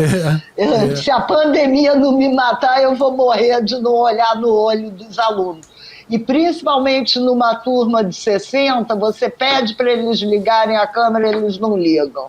Não adianta. Ó, o Daniel também está dizendo que gostou, que vai pesquisar mais. Isso, cara, nada me deixa mais feliz do que isso. O pessoal que eu queria saber quem era a sua professora que te convidou, Daniel. Veio a convite da minha professora, eu queria saber quem é. Olha, a Luana Micelli está colocando... Linda, linda. Show de bola. Linda, saudade, Luana. Luana foi a única aluna que eu orientei de TCC da pedagogia. Maravilhosa. Luana também já tinha licenciatura em matemática e foi fazer pedagogia para trabalhar melhor isso. Olha que bacana. Show de bola. Show de bola, Luana. Muito obrigada. Legal, Luana. Bem-vinda, querida. Muito bom, bom demais. Vou fazer uma última perguntinha, pessoal, que já é últimas perguntas. Tá quase na hora de acabar o programa. Eu vou só fazer uma última perguntinha para a Janete, que eu acho que é o seguinte, Janete, eu li um artigo seu, na verdade, um artigo que você fez, não sei se foi com Mônica, agora eu não lembro. Só pode ser, ou é com Mônica, aí às vezes eu brigo com ela e são umas coisas que eu não concordo, mas tudo bem. Ela sabe disso. Não, onde você chamou o modelo da estratégia argumentativa. Ela é a responsável. E eu achei muito interessante essa ideia. E assim, quando eu lia, eu assim não conhecia, eu conheci nesse artigo, na verdade. E assim, na minha cabeça, quando eu comecei a ler, ficou vindo na minha cabeça Lakatos, toda hora, no Provas e Refutações, a coisa da ida, da vinda, e como que isso se dá, né? E eu queria te perguntar isso é por acaso? Foi uma influência para você? Também te impactou Lakatos ou não? Bom, Lacatos também faz parte desse arsenal que a gente vai trazendo, né? Como dizia o outro, é nos ombros dos gigantes que a gente vai andando. Então, o Lacatos, mas eu deixo o Lacatos para o meu amigo Bigode falar muito. A ideia da estratégia argumentativa, na verdade, nasce quando eu e Mônica começamos lá na Santa Úrsula. Eu comecei um ano antes e Mônica chegou. E ela chegou exatamente vindo de Estrasburgo, onde ela trabalhou a argumentação. Depois a tese dela e a dissertação dela, que eu recomendo a dissertação até mais que o outro, ela trabalhou com meninos de rua e fez a análise usando o modelo da estratégia argumentativa. Então, o que nos incomodava? Que a maioria das dissertações, teses, artigos, na verdade, esqueciam muita coisa e falava assim, o aluno não sei o que, não sei o que lá. Olha, aí botava aquela frase, tudo que você tem a fazer ali é concordar. Ali você não podia nem ter uma outra interpretação, você tem que concordar. A estratégia argumentativa, ela é baseada, esse modelo é baseado no Perelman, que eu só achei o livro dele na prateleira de direito. Você não vai achar em outra prateleira. Nossa. Quer dizer, depois que a gente levou para as universidades, pode ser que ache na educação matemática. Mas, então, a gente tinha uma preocupação muito grande de entender. Primeiro, eu até vou fazer agora aqui uma ligação. Na teoria da cognição corporificada, eu falo dos implícitos, que são esses que estão no background, que a gente está no inconsciente. Não é um inconsciente traumático, mas é um inconsciente. Já na estratégia argumentativa, além disso, até para levantar as metáforas eu uso a estratégia argumentativa. E na estratégia argumentativa, a gente também busca implícito na fala. Então, é como eu falo, num bar você fala de um jeito e na rua e numa sala de aula você já se comporta de outro. Sim. Né? A gente aqui não é uma palestra que eu daria em qualquer lugar, é uma palestra entre amigos. É uma coisa bem diferente, a gente fala, a gente gesticula, a gente pega coisa, é bem diferente. Então, essa ideia da estratégia argumentativa foi isso, entender o que é dito, como é dito e por que foi dito. Então, ele nasceu dentro da linguagem. Esse é totalmente... E aí, de novo, parece que é só na matemática que tem dicotomia, não sei o quê. Não, na linguagem também tem a filosofia analítica da linguagem e a filosofia da linguagem que tem depois de Saussure. Então, o ramo, e é muito bom, nós tivemos até... Na época da Santa Úrsula, a Mônica chamou um colega dela que era da filosofia analítica de linguagem. Então, um exemplo que eu sempre gosto de dar é, por exemplo, passou alguém aqui vestido de, sei lá, calça xadrez rosa e neon e uma blusa de bolinha roxa com preto também neon. Aí eu olho e digo, poxa, olha, o Carlos hoje está bonitinho. Aí eu transcrevo isso, o Carlos hoje está bonitinho. Se eu for contar palavras bonita ou bonitinho, eu vou achar que eu fiz um elogio. Eu não tenho, nessa frase dura, eu não tenho mais o corpo, eu não tenho mais o que a pessoa estava...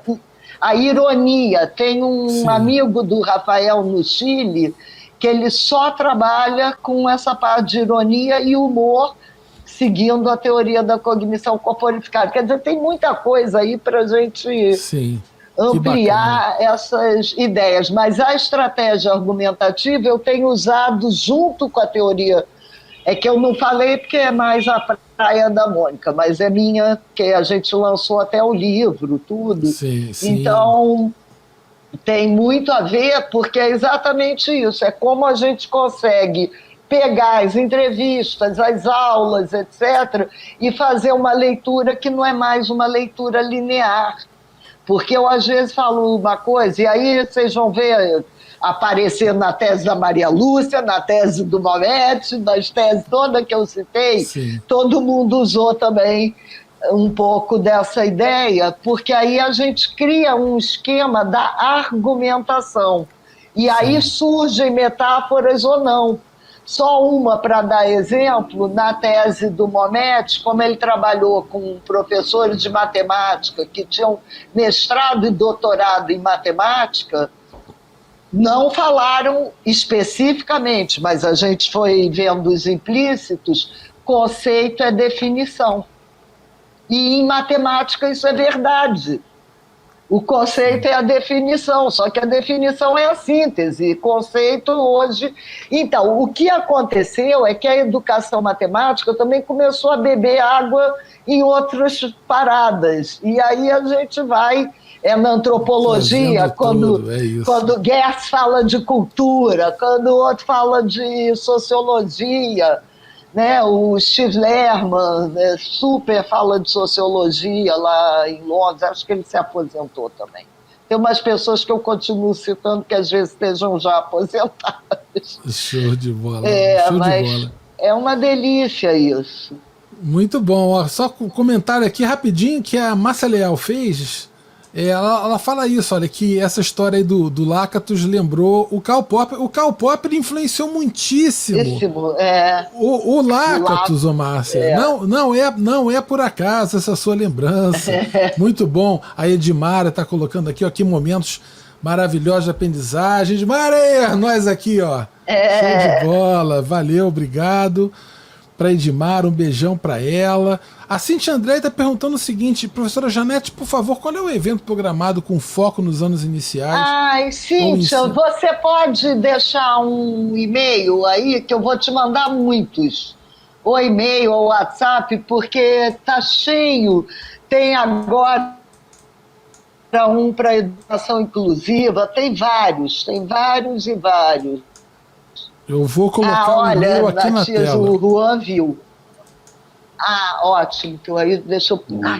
eu vou anotar aqui, porque já caiu tudo no chão. Ó, tá aí na tela. Cíntia, escreve pra Janete, tá aí na tela, ó. Pode dar uma olhadinha aí, quiser perguntar pra ela, o e-mail dela tá na apresentação. Ótimo, mais fácil. Ótimo. Mais fácil.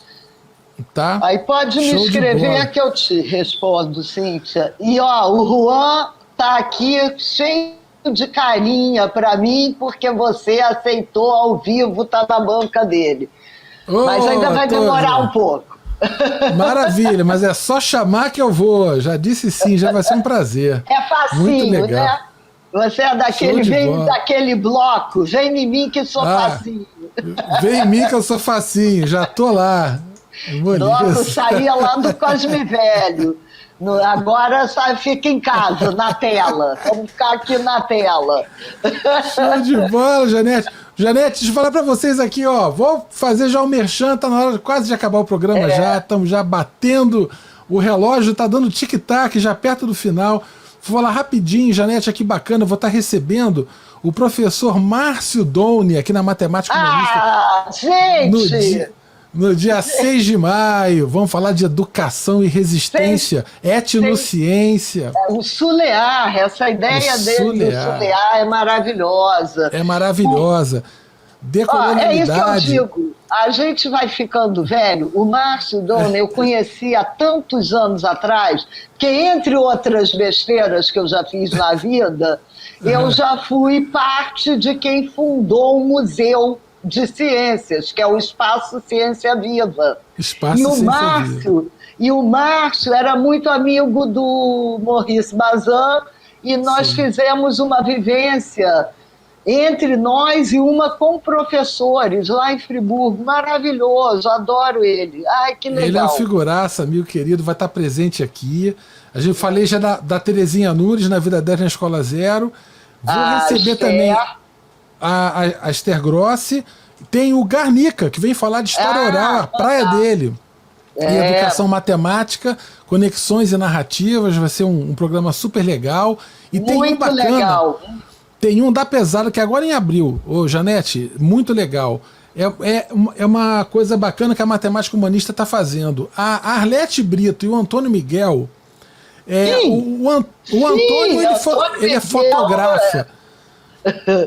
Ele é fotógrafo de mão cheia. E a Arlete pinta pra caramba. E eles fizeram uma exposição de arte juntos recentemente. Uau! E aí a gente vai fazer aqui na Matemática Humanista uma exposição de arte online, senhoras e senhores. Olha que bacana, ó. Legal. A Arte do Acaso é uma exposição Adoro de arte os online. dois. Nossa, Antônio Miguel, adoro Arlete os Brito. dois. Gente, vai ser dar pesado isso daí. Janete, tá danada. A temporada 2021 da O Matemática problema Humanista. é que a gente também trabalha, né? Aí fica complicado. Pois é. Tá com a gota, a gente tá com a gota. Mas a gente chega lá. Só coisa boa, hein? Só coisa boa. E é isso mesmo. É arte, é música, é tudo, sabe? É não isso aí. E vamos não na luta, é só né? mais um. É isso aí. É isso bom. aí. Janete, querida, eu acho que a gente está chegando aí ao fim desse programa.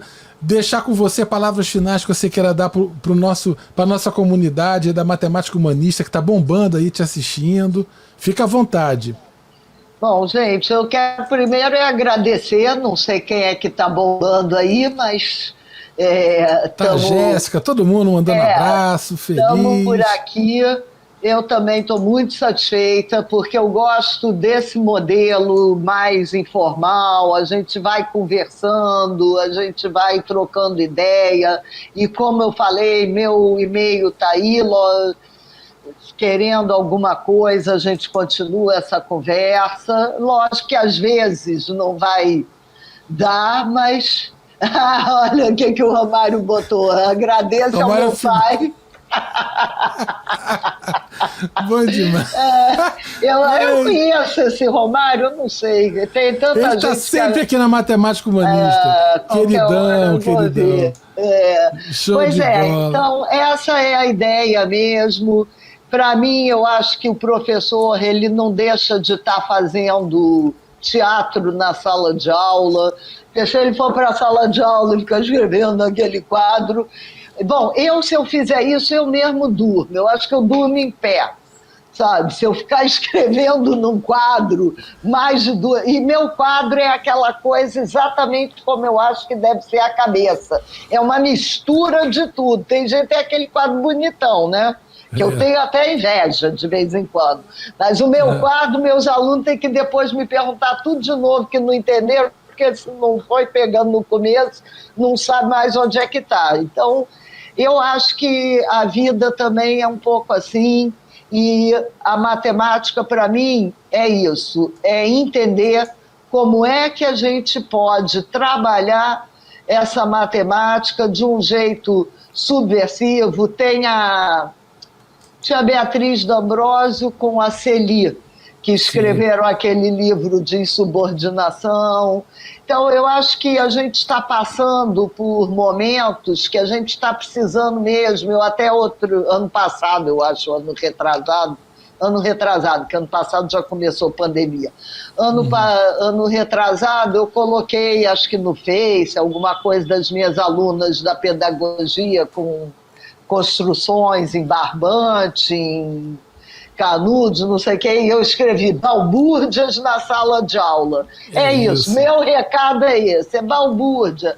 Gente, eu sei que todo mundo tem que passar no Enem, todo mundo tem que passar no ENAD, todo mundo tem que passar na Provinha Brasil. Tira uma aula que seja de 50 minutos por semana para fazer bagunça.